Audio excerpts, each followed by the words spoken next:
సూర్యాపేట మున్సిపాలిటీలోని 48 వార్డులకు 48 వార్డులు కాంగ్రెస్ పార్టీ కైవసం చేసుకొని సూర్యాపేట మున్సిపాలిటీని ముఖ్యమంత్రి రేవంత్ రెడ్డికి బహుమతిగా అందిస్తామని జిల్లా ఇన్ఛార్జ్ మంత్రి తెలంగాణ ఎస్సీ ఎస్టీ మైనారిటీ వికలాంగుల సంక్షేమ శాఖ మంత్రి అడ్లూరి లక్ష్మణ్ కుమార్ అన్నారు. శుక్రవారం రాత్రి సూర్యాపేట జిల్లా కాంగ్రెస్ పార్టీ కార్యాలయంలో ఆయన మాట్లాడారు. రాబోయే మున్సిపల్ ఎన్నికల్లో అందరం కలిసి సమన్వయంతో పనిచేసి 48 వార్డుల్లో గెలుపు సాధిస్తామని చెప్పారు. 48% బలహీన వర్గాల రిజర్వేషన్ అమలు చేస్తున్నామని, ఏబిసిడి వర్గీకరణను కూడా అమలు చేస్తున్నామని తెలిపారు.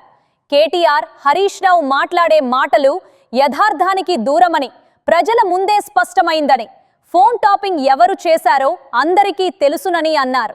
ప్రపంచంలోనే ఒక ప్రధాన నాయకుడి కుమారుడు తలవంచుకునేలా ఫోన్ టాపింగ్ చేశారని, హీరోయిన్ ఫోన్ కూడా టాపింగ్ చేశారని ఆరోపించారు.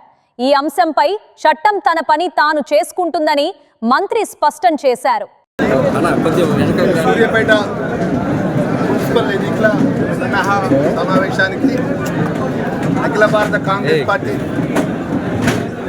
రాహుల్ గాంధీ మల్లికార్జున్ గారి ఆదేశం, రాష్ట్ర కాంగ్రెస్ పార్టీ అధ్యక్షులు ఇన్ఛార్జ్ మినిస్టర్గా ఉన్న మీనాక్షి నటరాజన్ యొక్క ఆదేశం, గౌరవ ముఖ్యమంత్రి గారి నేతృత్వంలో కూడా ఈరోజు మా సూర్యాపేట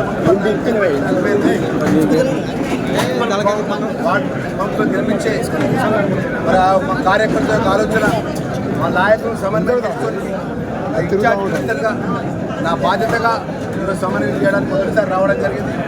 ఈరోజు వేదికపై ఉన్నటువంటి మా కాంగ్రెస్ పార్టీ కుటుంబ సభ్యులందరూ కూడా మేము రాబోయే మున్సిపల్ ఎన్నికల్లో కూడా 48 కాంగ్రెస్ పార్టీ కౌన్సిలర్ గెలిపించే విధంగా అందరం కలిసికట్టుగా పనిచేస్తాం. గౌరవ ముఖ్యమంత్రి రేవంత్ రెడ్డి గారి నేతృత్వంలో కూడా పేదల పక్షాన, పేదలకు ఇచ్చిన మాట, పేదలకు ఇచ్చిన సంక్షేమ కార్యక్రమాల వైపు అమలు చేస్తాం. అదేవిధంగా ఇక్కడ 42% బలహీన వర్గాలకు సంబంధించినటువంటి రిజర్వేషన్ అమలు చేస్తూ, ఏబిసిడికి సంబంధించినటువంటి వర్గీకరణ అమలు చేస్తూ ఈ రాష్ట్రంలో పేదల పక్షాన నిలబడేటువంటి ప్రభుత్వం పక్షాన 100% మన జరిగిన సర్పంచ్ ఎన్నికల్లో కూడా ఈ రాష్ట్రంలో ఉన్నటువంటి అన్ని నియోజకవర్గాలు పెద్ద ఎత్తున కాంగ్రెస్ పార్టీ గెలిపించినటువంటి తెలంగాణ ప్రజలు మరి రేపు జరగబోయే మున్సిపాలిటీ ఎన్నికల్లో కూడా కాంగ్రెస్ పక్షాన ఆశీర్వదించి గెలిపిస్తారన్న నమ్మకంతో ఈరోజు మీ ముందు నుంచి నిర్మాణం చేసుకుంటాం.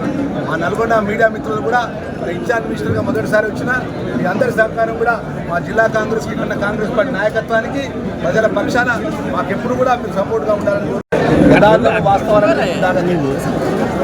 యథార్థము వాస్తవాలు ఉండాలని ఇలా కేటీఆర్ కానీ హరీష్ రావు కానీ వాళ్ళ పార్టీ మాట్లాడే మాటలు యథార్థమైనటువంటి వాస్తవాలు అనేది ప్రజల ముందు వచ్చింది. ఎప్పుడెప్పుడు ఫోన్ ట్యాపింగ్ చేసిండు, ఎవరెవరు ఫోన్ ట్యాపింగ్ చేసిండు, ప్రపంచంలో ఒక నాయకునిగా ఉన్న కొడుకు అసలు తలవంచుకునే విధంగా వ్యక్తిగతంగా ఒకరు ఫోన్ మాట్లాడుకుంటే ఆ ఫోన్ మాట్లాడేటువంటి అసలు ఏ స్థాయికి జరిపిందంటే సినిమా హీరోయిన్ల యొక్క ఫోన్ ట్యాపింగ్ చేసినటువంటి పరిస్థితి వచ్చింది. అలాంటి వ్యక్తి గురించి మనం మాట్లాడుకునేదండి. ఇలా కాకుండా రేపు చట్టం ద్వారా పని చేసుకుంటూ పోతుంది.